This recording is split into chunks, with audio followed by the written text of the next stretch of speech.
आप इसको ज्वाइन कर रहे हो, आप लोगों के लिए एक ऑनलाइन सर्टिफिकेट्स प्रोवाइड किया जाता है, जो कि हम हमेशा प्रोवाइड करते हैं।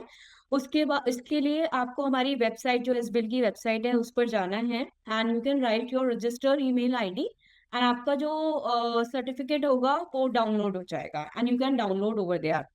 इसके दौरान जो हमारी वेबिनार है उसमें हम 3 गिफ्ट्स देते हैं, जो कि रेंडमली होते हैं। जो विनर्स होते हैं वो भी हम रेंडमली ही सेलेक्ट किए करते हैं।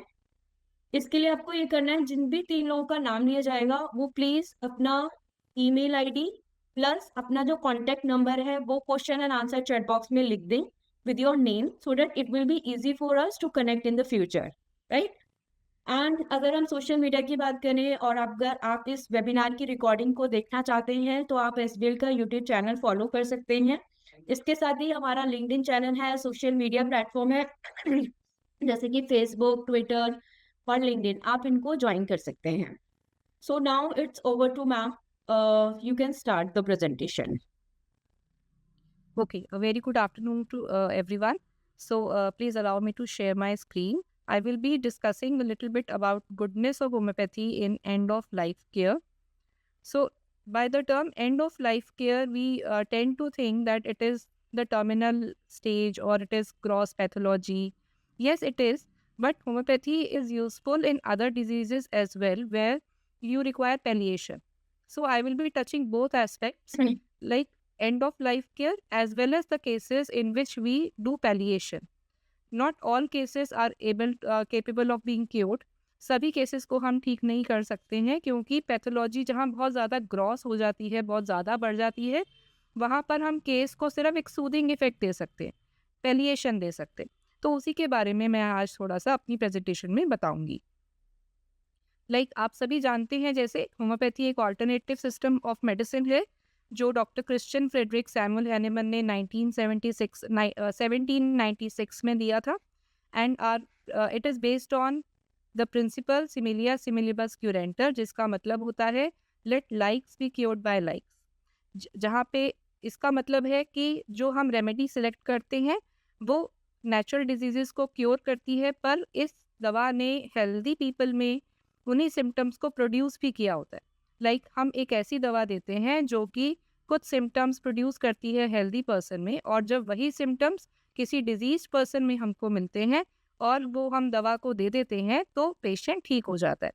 यही प्रिंसिपल अप्लाई होता है हर तरह की हमारी क्लिनिकल प्रिस्क्रिप्शंस में, चाहे वो एक्यूट है, चाहे वो क्रॉनिक है, या वो पैलिएशन के केसेस है जहाँ पर हम क्योर नहीं कर पा रहे हैं पर हम एक सूदिंग इफेक्ट दे पाते हैं।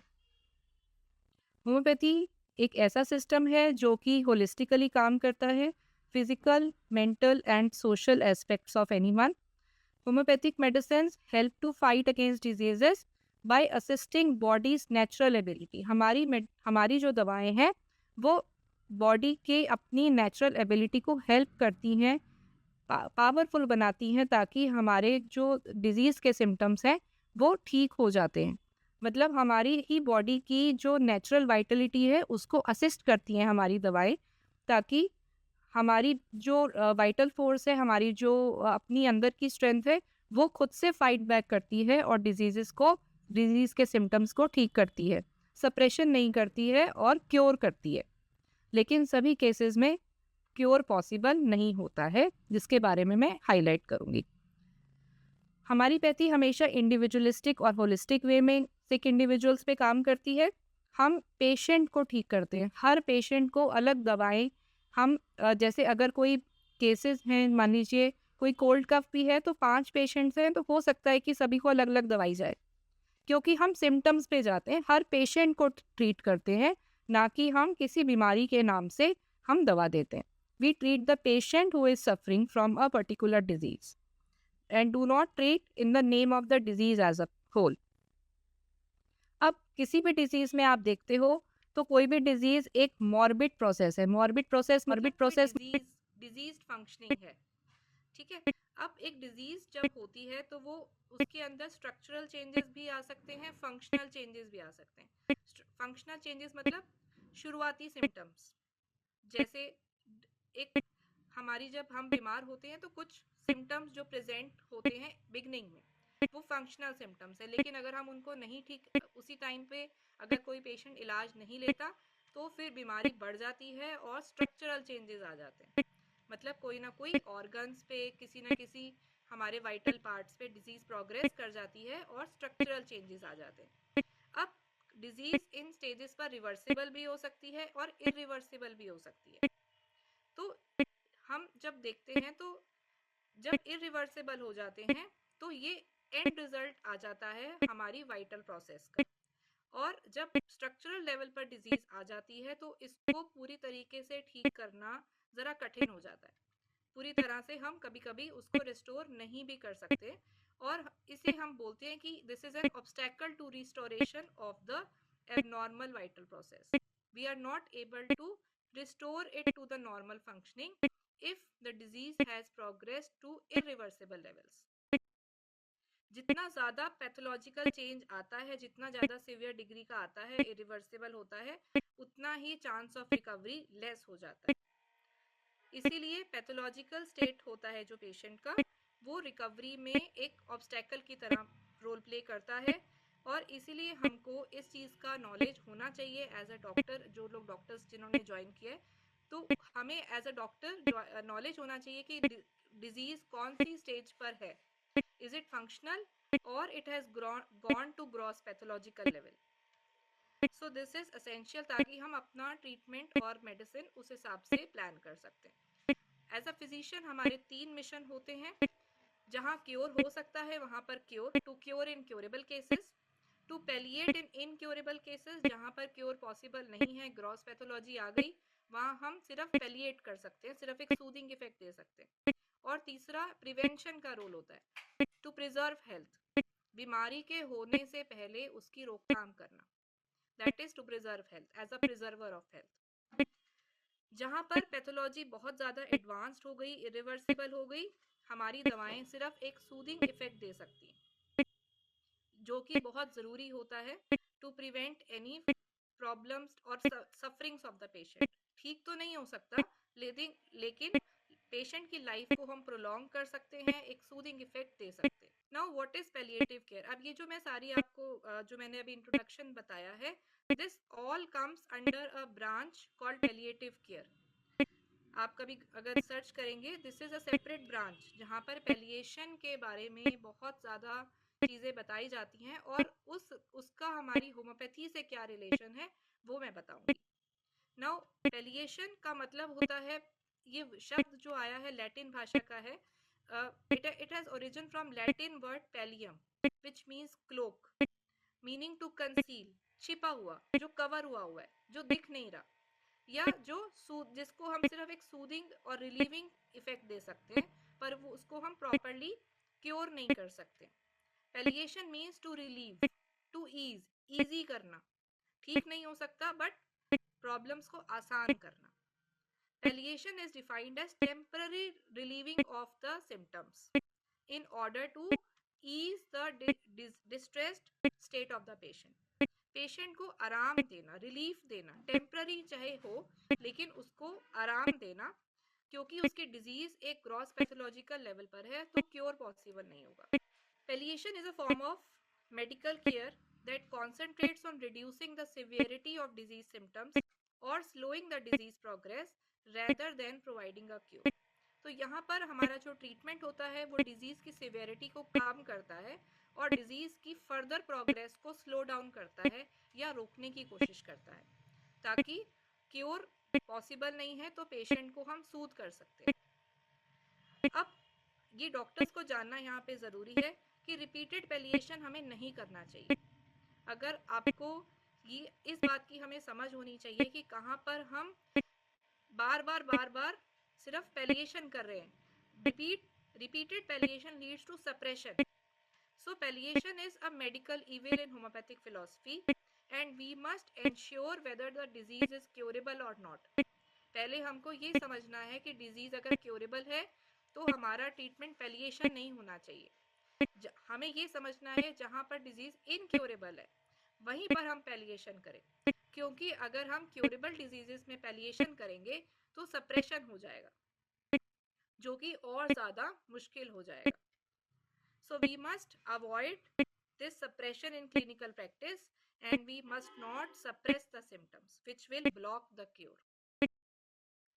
Palliative care क्या है? Palliative care is derived from Latin word palliare. इसका मतलब भी वही है, to cloak. Palliative care एक multidisciplinary approach है. सिर्फ डॉक्टर ही नहीं, उनके साथ और भी लोग होते हैं. It is a specialized medical care for people with serious illness. ये पूरा ग्रुप है जो कि पेशेंट की केयर के लिए होता है, जो कि बहुत सारे एस्पेक्ट्स को कवर करता है, ताकि पेशेंट को हम पैलिएशन, एक सूदिंग, उसकी डिजीज, उसकी तकलीफ को हम आराम दे सकें.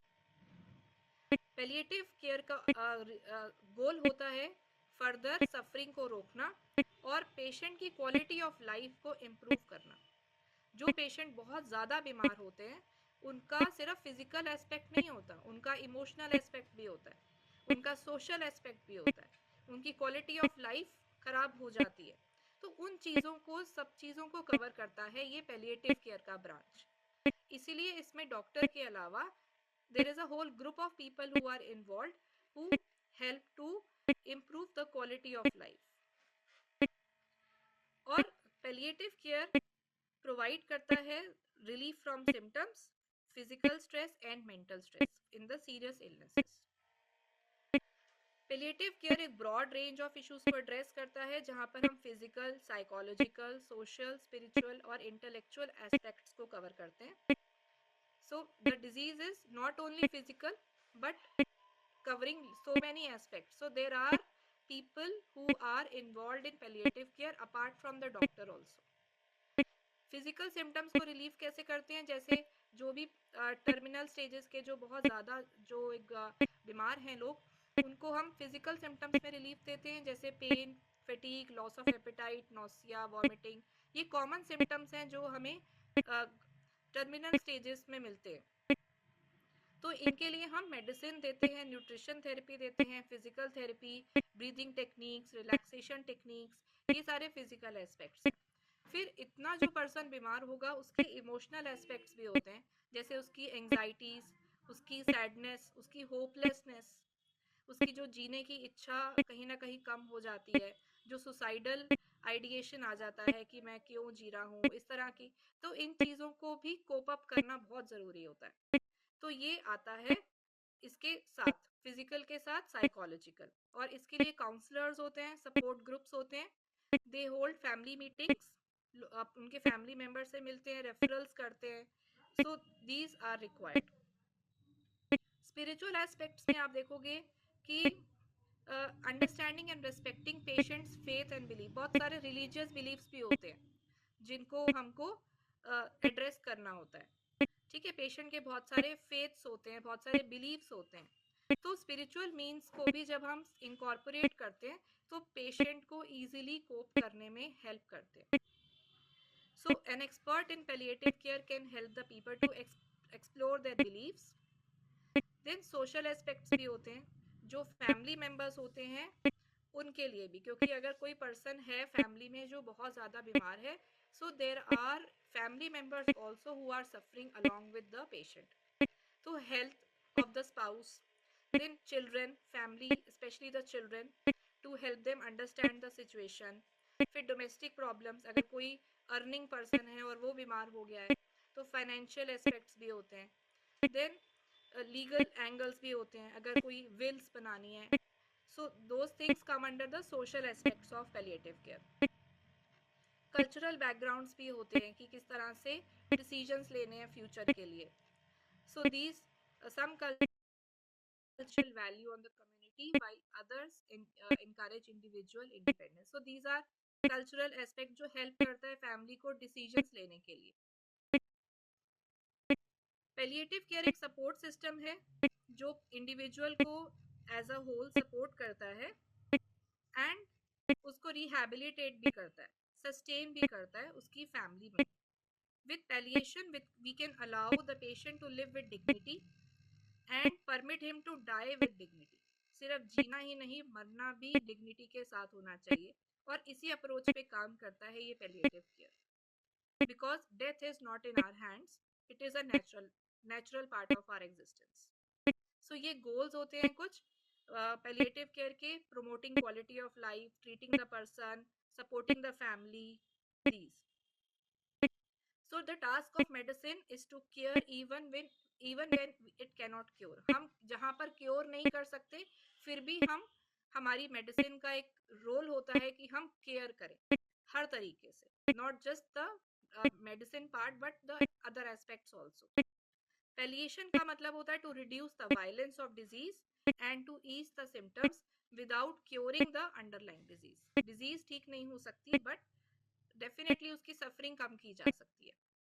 ये है टीम ऑफ पैलिएटिव केयर, जहाँ पर एक फिजिशियन होता है, नर्सेज होती हैं, मेंटल हेल्थ काउंसलर्स होते हैं, सोशल वर्कर्स होते हैं, वॉलंटियर्स होते हैं, स्पिरिचुअल पर्सन्स भी होते हैं, then NGOs who are providing financial support and help in rehabilitation, dressing of the person, then legal person is available.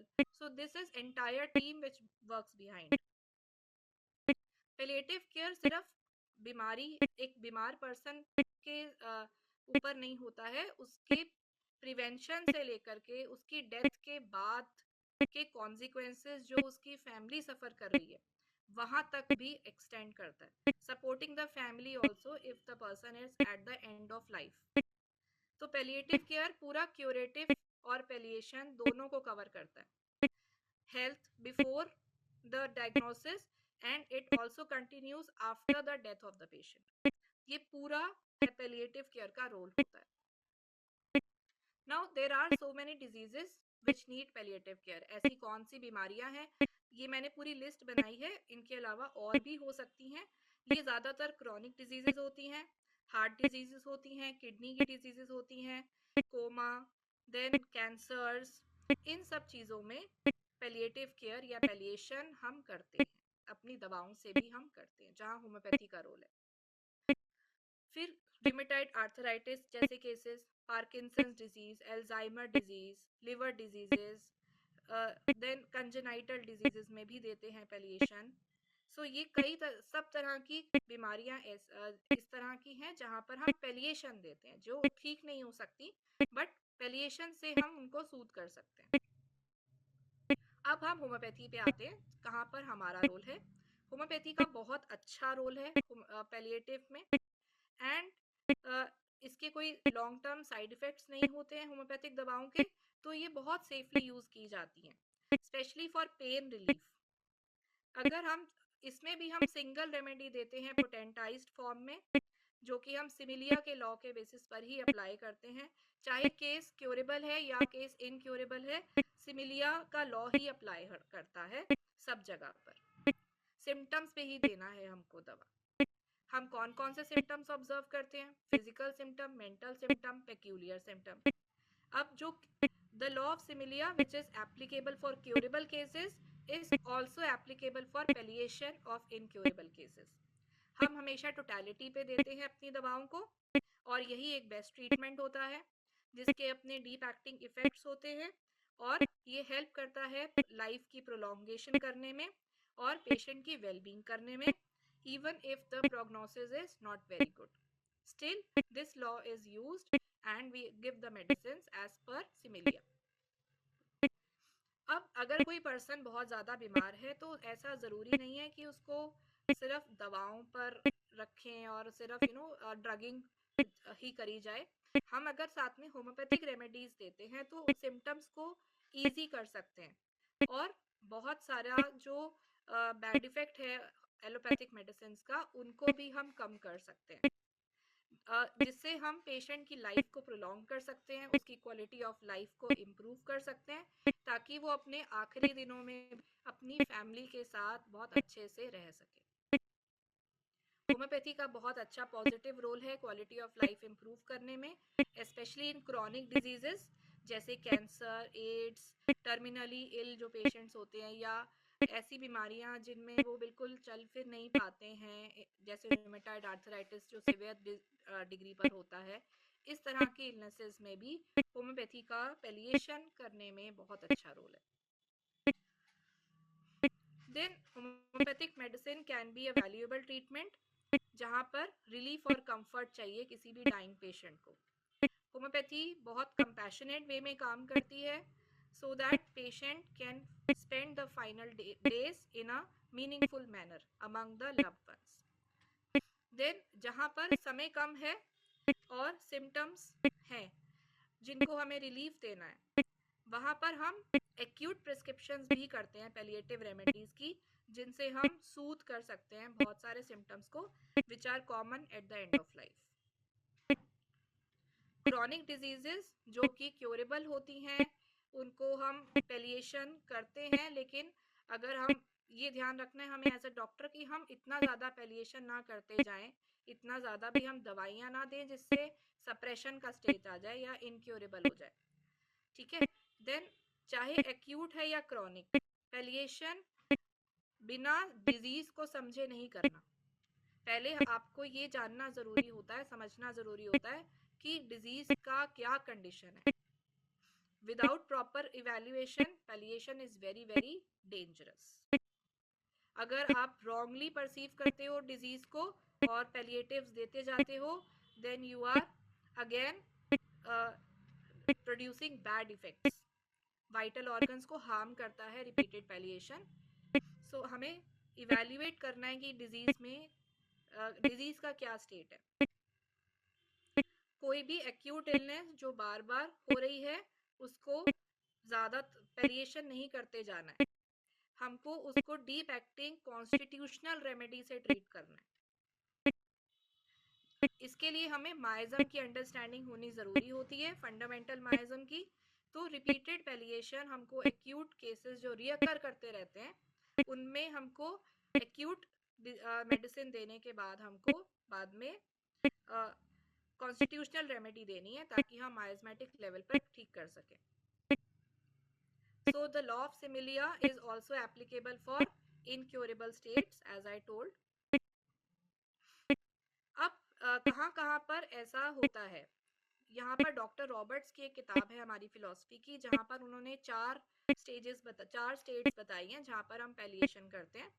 First है जहाँ पर इरिवर्सिबल पैथोलॉजी होती है, जहाँ वहाँ पर भी हमारी दवाएं एम्यूलरेट करती हैं, सिचुएशन को बेटर करती हैं और हम लॉन्ग टाइम तक भी मेडिसिन को दे सकते हैं. जब सिम्टम्स का रिटर्न होगा फिर हम रिपीटिशन करते हैं and patients can be made comfortable with that. फिर केसेस ऑफ इंसोम्निया होता है लॉस ऑफ स्लीप. यहाँ पर हमें कंकॉमिटेंट्स लेने हैं पेशेंट के. सबसे पहले कंकॉमिटेंट्स के बेसिस पर जब आप इंसोम्निया के केसेस को ट्रीट करते हो तो आपको बेस्ट रिजल्ट्स मिलते हैं. और ये एक किसी भी नार्कोटिक से बेटर है. हमारी होम्योपैथिक दवाएं, ऐसा लिखा गया है इस किताब में कि एक जब आप किसी दवाई से पेशेंट की स्लीप को इंड्यूस करते हो, कोई दवाई लेते हो नींद की और आप सोते हो, तो वो एक अननेचुरल स्लीप होती है, नेचुरल स्लीप नहीं होती है. ठीक है. लेकिन अगर आप होम्योपैथी साथ में उसको होम्योपैथी से ट्रीट करते हो तो हमारी दवाएं पेशेंट को अंदर से ठीक करती हैं. और हमको एज अ डॉक्टर जब सिम्टम्स लेने हैं तो हमको कंकॉमिटेंट्स साथ में लेने हैं. और जब आप इस तरह से प्रॉपर टोटलिटी पे इंक्लूडिंग स्पेशली द कंकॉमिटेंट्स, जब आप टोटलिटी पे दवाई देते हो तो हमारी दवाएं बहुत अच्छा रिलीफ देती है और पेशेंट को रिफ्रेशिंग स्लीप मिलती है. फिर पेन रिलीफ के लिए देन जहाँ पर आप पेशेंट का कंप्लीट सिम्टम लीजिए, लोकेशन, टाइप, एग्रीवेशन और एम्यूलेशन के साथ और साथ में कंकॉमिटेंट्स. वहाँ पर जब आप इस तरह से कंप्लीट सिम्टम पे प्रिस्क्राइब करते हो तो आप पेशेंट को बहुत जल्द पेन में आराम दे सकते हो और पेशेंट बहुत अच्छे से कंफर्टेबल हो सकता है. This is again better than a narcotic. Surgical cases में homeopathic medicine before and after surgery दोनों ही टाइम पर हम दे सकते हैं और बहुत अच्छा काम करती हैं before and after operation. And homeopathy has an excellent service in this. और इससे होम्योपैथिक दवाओं से मेंटल और फिजिकल डिस्ट्रेस दोनों ही कम करा जा सकता है, जो कि बिफोर एंड आफ्टर सर्जरी हम देखते हैं. जैसे कि लेसरेटेड वुंड्स में, या बहुत ज़्यादा जो पेशेंट्स को वॉमिटिंग्स होती हैं सर्जरी के पहले बाद में, या पेशेंट बहुत शॉक में है या इनकार्सरेटेड फ्लैटस से सफ़र कर रहा है, यहाँ पर हमारी दवाएं बहुत अच्छा काम करती हैं. नाउ ये कुछ रेफरेंसेस हैं जहाँ पर ये लिखा गया है कि होम्योपैथी का जो गोल है वो हमको क्योर के अलावा पैलिएट करना भी होता है, और एलोपैथी के अलावा हम जब होम्योपैथिक दवाएं देते हैं तो वो बहुत अच्छा सूदिंग इफेक्ट देती हैं. Then palliation of symptoms for incurable is a part of literature and history in homeopathy. And there are countless references for this. जैसे जेम्स टायलर केंट अपनी केंट लेक्चर्स में बताते हैं कि जब जब बहुत ज़्यादा पेशेंट अपनी होप गिव अप कर चुका होता है, और हमको उस समय पेशेंट के मोस्ट पेनफुल पार्ट्स पे ध्यान देना है, लोकल सिम्टम्स पे भी ध्यान देना है, और जब हम इन सारे सिम्टम्स को दवाई पे मैच करके जब हम मेडिसिन दवाई देते हैं तो हम पेशेंट को कंफर्ट कर सकते हैं. अब मैं कुछ होम्योपैथिक दवाओं के बारे में बताऊंगी कि हम अ, कैसे देते हैं. देखिए, रेमेडीज फॉर कॉमन सिम्टम, जैसे बहुत कुछ सिम्टम्स हैं जो ज़्यादातर डाइंग पेशेंट्स में मिलते हैं, जैसे नोजिया, डिफ़िकल्टी इन ब्रीदिंग, बहुत ज़्यादा सिक्रीशंस होना, डेथ रैटल होना, इंसोम्निया होना, इतनी पेन्स होना, इमोशनल अपसेट्स होते हैं. इनमें हम अपनी दवाएं बहुत अच्छे से दे सकते हैं, और एलोपैथिक दवाएं अगर पेशेंट ले भी रहा है तो उसके साथ में भी होम्योपैथिक ट्रीटमेंट स्टार्ट करा जा सकता है. लेकिन ये होता है कि पेशेंट की फैमिली मेंबर्स का भी कोऑपरेशन हमको ज़रूरत होता है. जैसे अगर कोई अनकॉन्शियस पेशेंट है तो हम ऑब्जर्वेशन पे दवाई दे सकते हैं, तो एक अगर उसका कोई फैमिली मेंबर साथ में इस बात के लिए असिस्ट करता है तो बहुत अच्छा हो जाता है, जो ये ऑब्जर्व करता है कि पेशेंट के सिम्टम्स क्या हैं और दवाई देने के बाद क्या क्या चेंजेस आ रहे हैं, और वो रिपोर्ट करता है डॉक्टर को कि डॉक्टर साहब ये चेंज आया, हमने जब दवा दिया तो उसके हिसाब से हम फर्दर मेडिसिन देते हैं और पेशेंट को बेटर कर सकते हैं. देन इवन अगर आप एलोपैथिक मेडिसिन भी स्टार्ट करवा रहे हो, किसी डिजीज अगर अभी रिसेंटली डायग्नोस हुई है, तो उससे पहले अगर उसके जैसे मान लीजिए कैंसर्स के केसेस होते हैं जिनमें अभी कीमोथेरेपीज अभी स्टार्ट कराने के लिए प्रॉपर एक टाइम शेड्यूल होता है और प्री प्रिपरेशंस होती हैं, या टेस्ट के लिए अभी जाना है पहले, तो there is a delay in beginning the treatment. तो आप होम्योपैथिक ट्रीटमेंट पहले ही स्टार्ट कर सकते हो, even before you start the allopathic medications. अब कोई भी इतना पेन में नहीं रहना चाहता, और पेन बहुत एक मेजर कंसर्न हो जाता है एंड ऑफ लाइफ में. तो होम्योपैथिक रेमेडीज कभी भी डलनेस नहीं लाती, कोई भी ऐसी नींद नहीं लाती, कोई ऐसी वीकनेस नहीं लेकर आती हैं, या कोई कॉन्स्टिपेशन नहीं करती हैं बॉवल्स को, या रेस्पिरेटरी रेट को डिप्रेस नहीं करती. तो होम्योपैथी कोई किसी भी तरीके से कोई टॉक्सिफिकेशन नहीं करती है बॉडी में. ऑलरेडी लिवर बहुत ज़्यादा ओवर मेडिकेशन या एलोपैथिक मेडिकेशन से टॉक्सिफाई हो जाता है, और ये चीज़ होम्योपैथी में नहीं है. So in that way, homeopathy is very useful in palliation of such cases. हम लोग होम्योपैथिक दवाएं लिक्विड्स में देते हैं, ग्लोब्यूल्स में देते हैं, टॉपिकल प्रोडक्ट्स भी होते हैं. टॉपिकल मतलब स्किन पे अप्लाई करने वाले, पाउडर फॉर्म भी होते हैं, टैबलेट फॉर्म्स में भी होते हैं. फिर बहुत सारी दवाई हमारी सिरप्स में भी आती हैं, आई ड्रॉप्स होते हैं, लोजेंजेस होते हैं, पाउडर्स होते हैं, इस तरह से. ज़्यादातर हम खाने में ही देते हैं अगर पेशेंट खा सकता है. ठीक है, अगर पेशेंट नहीं खाने की स्थिति में तो फिर हम ऑल्फेक्शन का रूट यूज करते हैं, जहां में हम सूंघने के लिए मेडिसिन देते हैं, inhalation through the nose and mouth, या फिर हम पेशेंट की स्किन पे रब कर देते हैं मेडिसिन को, या थ्रू आईज ईयर्स, इस तरह से हमारे रूट्स ऑफ एडमिनिस्ट्रेशन होते हैं पैलिएशन के लिए भी. देन हम हमेशा पोटेंसीज को लो से हायर में जाएंगे, और डोजेस तभी रिपीट करेंगे जब सिम्टम्स का रिटर्न होता है या जब जरूरत होती है. इस बात में हमें डॉक्टर एज अ डॉक्टर बड़ा विजिलेंट रहना पड़ता है. Then vital force of a dying person is not very strong. आप ये समझिए कि पेशेंट इतना पावरफुल नहीं है, ठीक है, तो उसका जो वाइटल फोर्स है वो बहुत वीक हो चुका है, तो आप हाई पोटेंसी ना दें. देन अगर वाइटल फोर्स बहुत ज़्यादा वीक है तो डीप एक्टिंग कॉन्स्टिट्यूशनल मेडिसिन भी हाई पोटेंसी में और हाई डोजेज में बिल्कुल ना दें. सो सुपरफिशियल मेडिसिन से शुरू करें, लो पोटेंसी से स्टार्ट करें, and then progress further as per the symptoms of the patient. कुछ दवाओं की यूजफुलनेस के बारे में बताऊंगी. जैसे एक दवा है हमारी मैगफॉस, जो कि पेन्स में दे सकते हैं, क्रैम्प्स में, एब्डोमिनल पेन में, हेडेक्स में. फिर अगर पेशेंट की अभी अभी सर्जरी हुई है तो एक आर्निका मेडिसिन हम यूज़ करते हैं, और जिससे हम फियर, ग्रीफ और एंजाइटी ये भी कम करते हैं. Not only emotional shock but physical shock, arnica covers both. ठीक है। फिजिकल के साथ मेंटल जो ट्रॉमास होते हैं, arnica is a medicine for traumas, so emotional trauma को भी आर्निका फाइट करती है। फिर ऑल ऑफ द रेमेडीज, एक और दवा है आर्सेनिक एल्बम, जो कि फियर ऑफ डेथ, ऐसी अगर कोई बीमारी बहुत लाइलाज स्टेट में है तो पेशेंट को बहुत सारा फियर ऑफ डेथ होता है। तो जहाँ पर बहुत ज़्यादा पेशेंट ऐसा सफ़र कर रहा है, बहुत ज़्यादा रेस्टलेस है और उसको जलन है, बर्निंग है, एक्सटर्नल कोल्डनेस है और डिज़ायर फॉर वार्मथ है, और वहाँ पर आर्सेनिक इंडिकेटेड होती है and we can give it in the last moments of life as per doctor Boericke, materia medica. Arsenic के बारे में डॉक्टर ए यू रामाकृष्णन ने भी बात करी है। कैथरीन आर कोल्टर की एक मटीरिया मेडिका की किताब है, ये मैंने रेफरेंस वहाँ से लिया है तो आप उसमें देख सकते हैं। फिर डॉक्टर रामाकृष्णन पेन कंट्रोल के लिए 11 मेडिसिन बताते हैं, जैसे कि एकोनाइट, आर्सेनिक, औरमेट जो कि बोन पेन्स के लिए, कैडमियम सल्फ जो स्टमक कैंसर्स और बैड इफेक्ट्स ऑफ कीमोथेरेपी में देते हैं, chelidonium for pain of cancer जो कि लिवर में मेटास्टेसाइज कर गया, then euphorbium for burning pains of cancer just like arsenic, but it is better by cold application whereas arsenic is better by warmth. Hydrastis, mag phos, nux vom, ये सब दवाएं, और साथ में ओपियम और प्लम्बम, ये सब मेडिसिन हम पैलिएटिव केयर में पढ़ते हैं। देन एक और दवा है टेरेंटुला हिस्पैनिका, या इसको हम देते हैं, this is similar to arsenic in many symptoms. So arsenic, जहाँ पर आर्सेनिक इंडिकेटेड लगती है बट काम नहीं कर रही है तो वहाँ टेरेंटुला हम सोच सकते हैं। फिर पेशेंट की नोजिया वॉमिटिंग हमको रिलीव करना है एंड ऑफ लाइफ में, तो उसके लिए दवाएं हैं हमारी इपिकेक, जहाँ पर नोसिया वॉमिटिंग होता है बट टंग क्लीन होती है।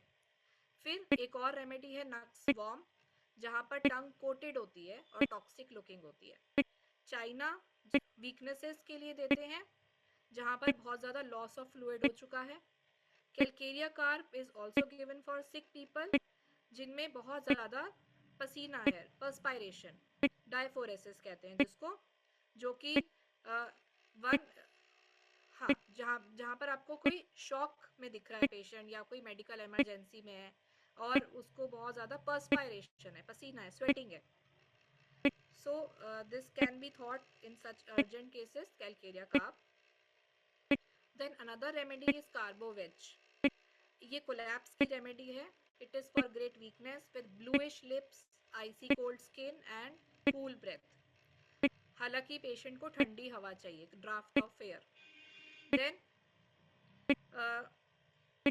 another remedy which is yes, Dick Moskowitz writes in his book Resonance, जहाँ पर डीऑक्सीजनेशन हो जाती है वहाँ पर भी कार्बोवेज बहुत अच्छा काम करती है, मतलब एक रिवाइवर है ये medicine, it can revive from the collapsed state and it can prolong the life of terminally ill patients. फिर ब्रीदिंग, जहाँ पर डेथ रैटल होता है, जहाँ पेशेंट की जो ब्रीदिंग है वो बहुत ज़्यादा शैलो और क्विक होती है और पेशेंट की ब्रीदिंग बहुत लेबर्ड होती है, जिसको हम डेथ रैटल बोलते हैं, जिसको हम चाइन स्ट्रोक ब्रीथिंग कहते हैं, वहाँ पर भी हम मेडिसिन सोचते हैं, एंटीमटाट, आर्सेनिक, इस तरह से हम पेशेंट की कंडीशन के हिसाब से वो मेडिसिन प्रिस्क्राइब करते हैं, usually in low potencies.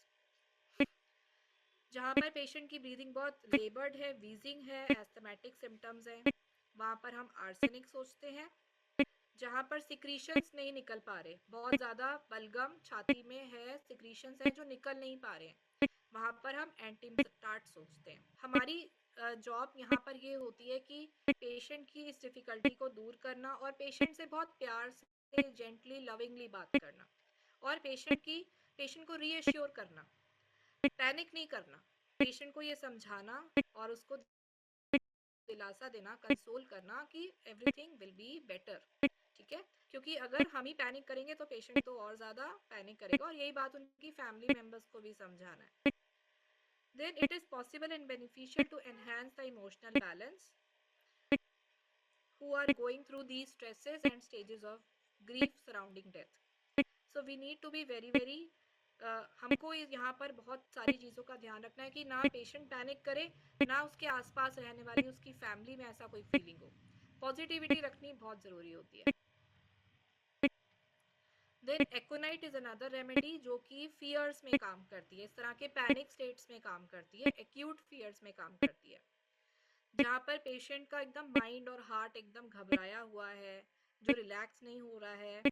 Then बहुत ज़्यादा पेशेंट के चेहरे से ही आपको दिखेगा कि वो बहुत, उसकी आंखों में डर दिख रहा है, इतना टेंस्ड है वो, उसके चेहरे में दिखता है ये। देन बहुत ज़्यादा एंग्जाइटी है, पैनिक है, टेरर है, और बहुत ज़्यादा रेस्टलेस है पेशेंट, वहाँ पर आप एक्ोनाइट सोचिए। फिर एक दवाई है हमारी कालीफॉस। कालीफॉस आप वहाँ सोचिए जहाँ पर आप केयर गिवर्स, मतलब जो पेशेंट के आसपास जो उनकी लोग, जो उनकी फैमिली मेंबर जो उनकी केयर कर रहे हैं, उनको भी दवा देना ज़रूरी होता है, क्योंकि उस सिचुएशन का इम्पैक्ट उन पर भी आता है। The caregivers who are feeling very very tensed, stressed and overwhelmed. Kali-Phos is known to be the homeopathic Valium. Insomnia patients में है तो आप कॉफिया सोच सकते हैं फॉर अलर्टनेस, जहाँ जब सोने का समय है और पेशेंट बहुत ज़्यादा अलर्ट है और अपसेट है, यहाँ पर कॉफिया आप सोच सकते हो।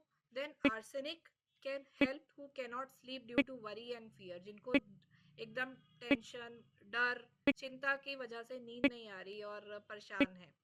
इग्नेशिया आप वहाँ सोचते हो जहाँ पर पेशेंट बहुत ज़्यादा दुखी है, ग्रीविंग पर्सन है, और वो सो नहीं पा रहा, उसकी नींद उड़ गई है क्योंकि वो इतना दुखी था। दुख से कई बारी पेशेंट आपको बताएंगे मुझे तो नींद ही नहीं आ रही है, there you think of ignatia. Then ऐसा हमारे साथ हमारी लाइफ में हम डे टू डे देखते हैं कि इस तरह का loss of loved one at some और the other point of time हमारी सभी की लाइफ में आता है। कभी कभी इस तरह के लॉसेस हमको शॉक देते हैं, सडन आ जाते हैं, अनएक्सपेक्टेड होते हैं, और कभी कभी एक लंबा समय होता है जहाँ पर हम धीरे धीरे कोप करते हैं कि सच्चाई के साथ कि we are have to we need to live with that. फिर यहाँ पर भी आप मेडिसिन हम देखते हैं जहाँ पर ग्रीफ बहुत ज़्यादा है, वहाँ पर भी होम्योपैथिक रेमेडीज बहुत अच्छा हीलिंग इफेक्ट देती हैं, डाइंग पर्सन के लिए भी और उसके लव वंस के लिए भी। Ignatia amara is one such remedy during acute initial phase of grief, immediately before and after death. जिनको एकदम बहुत ज़्यादा, जिसको हम बोलते हैं फ्यूनरल रेमेडी भी है ये, and it is number 1 remedy for acute grief. जितना जल्दी आप प्रिस्क्राइब कर दोगे उतना अच्छा। कभी कभी आप देखते हो ऐसे पेशेंट्स जो शॉक के बाद एकदम उनका रोना ही नहीं निकल रहा, that is shock with fear, there shock with grief, sorry, shock with grief is ignatia. ठीक है, तो जितना जल्दी आप दे दो उतना अच्छा होता है। साइलेंट ग्रीफ के लिए भी इग्नेशिया सोचते हो, जो उनके फैमिली मेंबर्स हैं जो उनके जाने के बाद बहुत ज़्यादा दुख में हैं, या उनको कोई ना कोई फिजिकल सिम्टम्स भी साथ में आ गए, there you think of ignatia. Symptoms are like lump in the throat, इस तरह से grief stricken people. So this is state where the patient is in very very distress. Patient की, अगर कोई पेशेंट की डेथ होती है तो उसके जो फैमिली मेंबर्स होते हैं बहुत लोनली हो जाते हैं, और वो बीमार हो जाते हैं उस लोनलीनेस की वजह से भी। So cocculus is a remedy which you can think of in such cases for the caretakers of the sick who now have grief and health problems. Then phosphoric acid is another remedy, जहाँ पर बहुत ज़्यादा low energy है और nervous system बहुत ज़्यादा थक गया है दुख के वजह से, बिकॉज ऑफ ग्रीफ। फिर लेकेसिस, जो कि यूथेंसिया में देते हैं, बोरिक बताते हैं ये मेडिसिन के बारे में। Latrodectus mactans for the anxious patient screaming with pain who is in heart failure. Patient has breathlessness, gasping respiration and losing his breath. Skin जहाँ पे कोल्ड है एज मार्बल।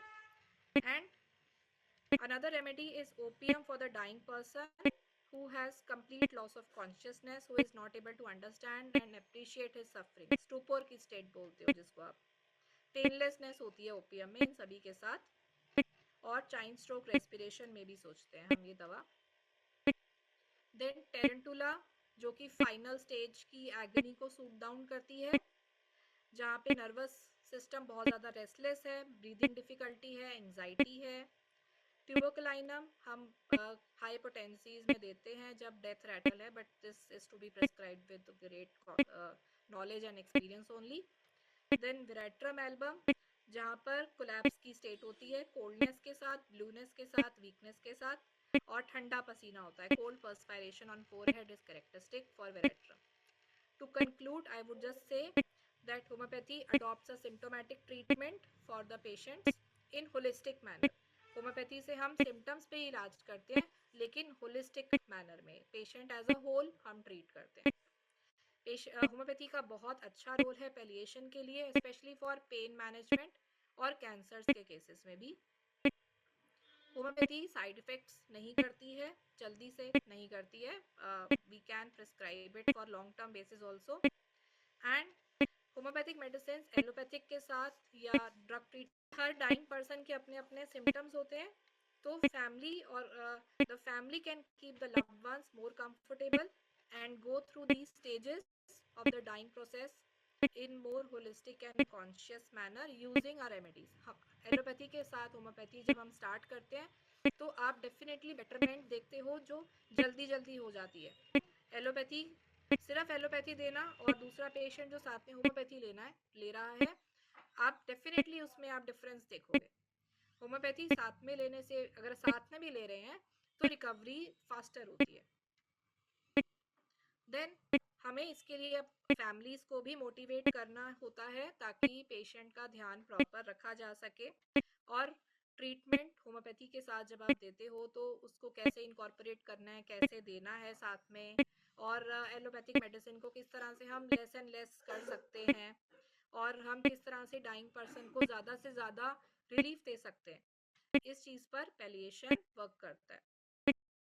और होम्योपैथी को हॉस्पाइसिस के लिए भी it should be offered as a modality over there. Hospices वो जगह होती है जहाँ पर सफरिंग कैंसर पेशेंट्स और हाईली जो सफरिंग पेशेंट्स होते हैं, जो जिनको पैलिएशन की ज़रूरत होती है, जो इनकेपेसिटेट हो चुके होते हैं, those people, it is a special place specially in foreign countries, इसको हम हॉस्पाइसिस कहते हैं। इंडिया में भी है, but yes, so homeopathy should be offered for that also, there also. So we must try to add life to last few days, providing comfort if not cure for the family also, and not just for the patient.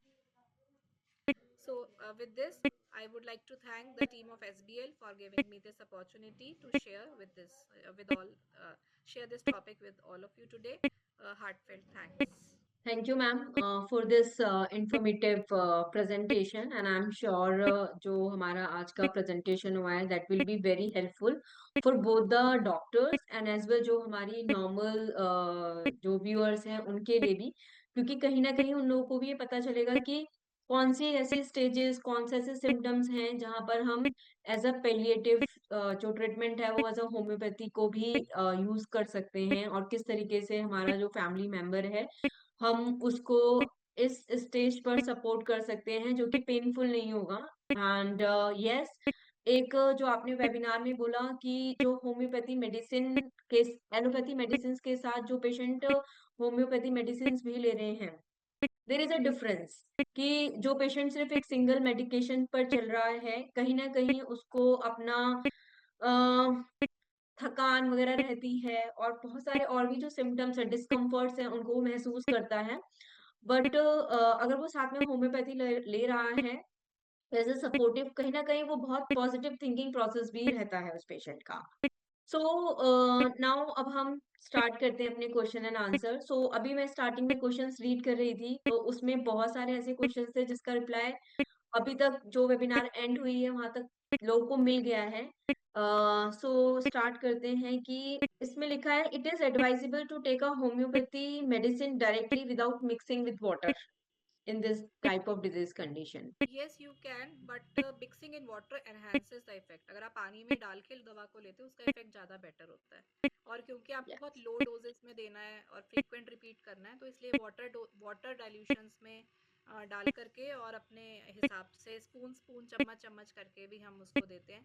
तो repetition बहुत easy हो जाता है और अच्छा effect देता है अगर आप पानी में डाल के लेते हैं। Next is how we better can prevent and control degenerative changes in old age patient to improve their quality of life. To give the best medicine possible in LM potencies हम देते हैं Hmm. और इससे काफ़ी चीज़ें quality of life तो अपने आप बेटर होगा जब पेशेंट का सिम्टम ठीक हो जाएगा। और पैलिएटिव केयर अगर आपने पूरी अप्रोच को अडॉप्ट करना है then you must consult with the team of palliative care जो कि होलिस्टिकली जो मैंने जैसे आपको बताया था पूरी टीम काम करती है, तो फिर वो वाली अप्रोच पे जाते हैं। Hmm. मतलब मेडिसिन के अलावा फिर होलिस्टिक अप्रोच है पैलिएटिव केयर की। Right. So there is a one question: in what ways does homeopathy help not only the patient but also the family and caregivers? वो मैंने बता ही दिया, बहुत सारी Yes. मेडिसिन भी हम दे सकते हैं और बाकी काउंसलिंग करो, Right. काउंसलिंग काम करती है वहाँ पर। कुछ जो यूनिक क्वेश्चंस हैं वो देख लेते हैं एक बार, क्योंकि बहुत सारे ऐसे क्वेश्चंस हैं जिसके आंसर्स ऑलरेडी मतलब लोग तक पहुंच गए होंगे. So which potency is advised of carbo, veg and arsenic in elderly patient? It depends on each patient, specific नहीं होता ये। पेशेंट की कंडीशन के हिसाब से आपको जज करना पड़ेगा और अगर आप अभी बिगिनर हो एज अ होम्योपैथिक डॉक्टर हो तो आप अपने सीनियर की गाइडेंस में करो। या और ज़्यादातर और मैं लोग यहाँ पे 30 मैम डेज बोलिए. या एलएम पोटेंसीज पे जाते हैं, जो कि आप लो से हाई पे जाओगे तो वो आप अपने आप से स्टार्टिंग में I don't recommend.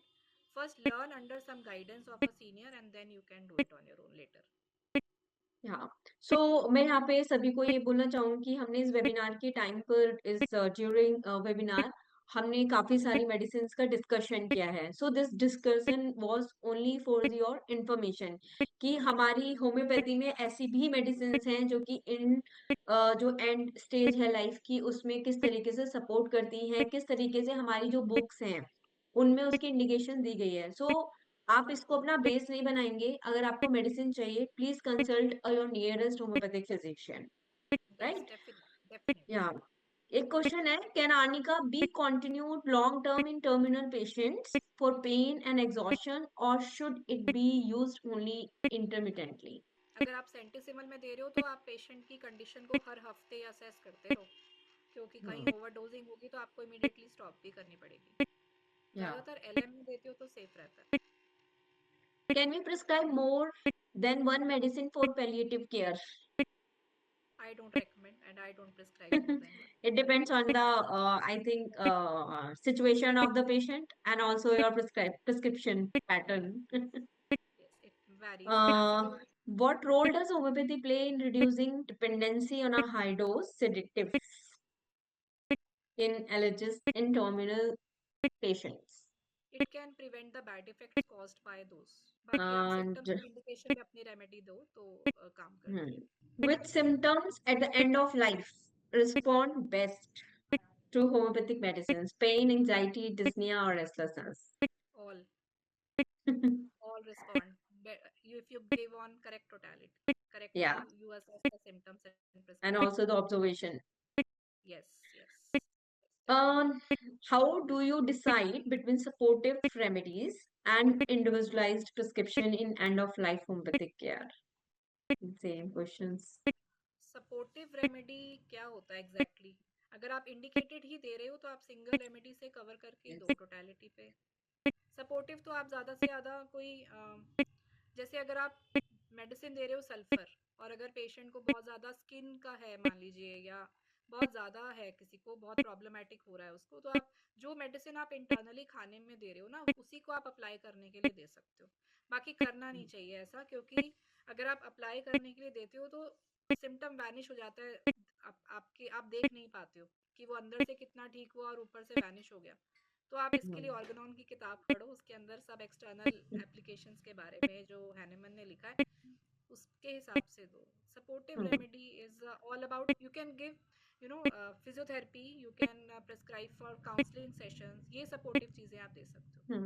Medicine And तो as सिंगल ही हो। और आपकी ऑब्जर्वेशन भी कहीं ना कहीं मैटर कर रही है, और पेशेंट क्या सिम्टम्स शो कर रहा है, क्योंकि एक डेफिनेटिव जो एक डिफाइंड मेडिसिन का नाम तो नहीं बताया जा सकता कि हाँ ये मेडिसिन एज अ सपोर्टिव काम करेगी. So you should be connected with the patient symptoms कि हाँ क्या सिम्टम्स पेशेंट बता रहा है. आप सिम्टम्स पे दवाई दो, साथ में पेशेंट को फिजियोथेरेपी या काउंसलिंग के लिए रेकमेंड कर सकते हो, वही सपोर्टिव है साथ में तो. Okay. Which potency to start with any miasmatic medicine in between? So basically इनका क्वेश्चन जो मुझे समझ में आ रहा है वो ये है कि कौन सी पोटेंसी से मेडिसिन को स्टार्ट करें इन टाइप के केसेस में. क्रॉनिक केसेस हैं तो आप एलएम पे ज़्यादा सोचो अगर पेशेंट पैलिएटिव की स्टेज में है. अगर क्यूरेटिव है तो आप देखो, potency is can be centesimal also, it can be LM also, but it all depends on the symptoms in a particular case. क्योंकि हर केस को सेंटिसिमर नहीं चाहिए होती और हर केस को एलएम भी नहीं चाहिए होती. तो ये तो क्लिनिकल प्रैक्टिस का होता है कि आपका एक्सपीरियंस ही आएगा यहाँ पर. So this आप is ही the जवाब last देना. question of this webinar and I'm sure ये question भी अच्छा है. What are the legal issues we need to be careful about in dealing with end of life care? Legal issues is itself a separate topic. मुझे बहुत ज़्यादा इस चीज़ की knowledge नहीं है क्योंकि मैं लीगली साइड से, लाइक लॉ की साइड से कनेक्टेड पर्सन नहीं हूँ. मैं होम्योपैथिक डॉक्टर Right. हूँ. तो वो लोग ज़्यादा बता पाते हैं इसके बारे में कि लीगली. वैसे इसमें ज़्यादातर जो चीज़ें होती हैं वो विल की होती हैं या कई बारी यूथेनेसिया की होती हैं, अगर पेशेंट बहुत ज़्यादा ही सिक है. Willing है. पर ये लीगल इश्यूज लॉ के अंडर आते हैं. हमारी मेडिकल प्रैक्टिस में इस पे ज़्यादा नहीं बताया गया. Right. लॉ से हम और कनेक्टेड अगर होकर के आप वहाँ हम नॉलेज लेते हैं. और अगर आप डील कर भी रहे हैं तो यू शुड बी अवेयर कि हाँ हमें पेशेंट का पूरा कंसेंट होना चाहिए कि he is taking the treatment from the doctor so that doctor भी सेफ रहे और पेशेंट को भी सेफ्टी रहे कि हाँ वो इस तरीके की सेफ्टी ले रहा है. क्योंकि जैसे कैंसर टाइप के जो केसेस होते हैं उनमें यूजुअली कंसेंट लिया जाता है ड्यूरिंग योर प्रैक्टिस. कंसेंट तो आपको ओके. यूजुअली वैसे भी लेना ही होता है हाँ. क्योंकि अगर आपको पब्लिशिंग भी कराना है फ्यूचर में कुछ उनका हम्म. केस, तो आपके पास कंसेंट होना चाहिए. Right. So thank you, ma'am, for answering these questions. Now we are forwarding toward the winner's name. So please, जिन जिन के मैं नाम बोल रही हूँ अपना contact number question and answer जो चैट बॉक्सेस में लिख देना. First is Mayura Pandey, second is Basant Kumar and third is Dr. Anil Sharma. So congratulations to all and please send your mobile number. And last, thank you, ma'am. And thank you everyone for coming on this platform. And I'm sure जो हम ये webinar series कर रहे हैं वो आप सभी के लिए काफी informative रहती होंगी. And special thank you to you, ma'am, कि आप आए. And I'm sure this is your second chance on our platform. So thank you very much. Thank you so much. Yeah. So thank you everyone. So see you in the next webinar. Bye. Thank Thank you. Bye.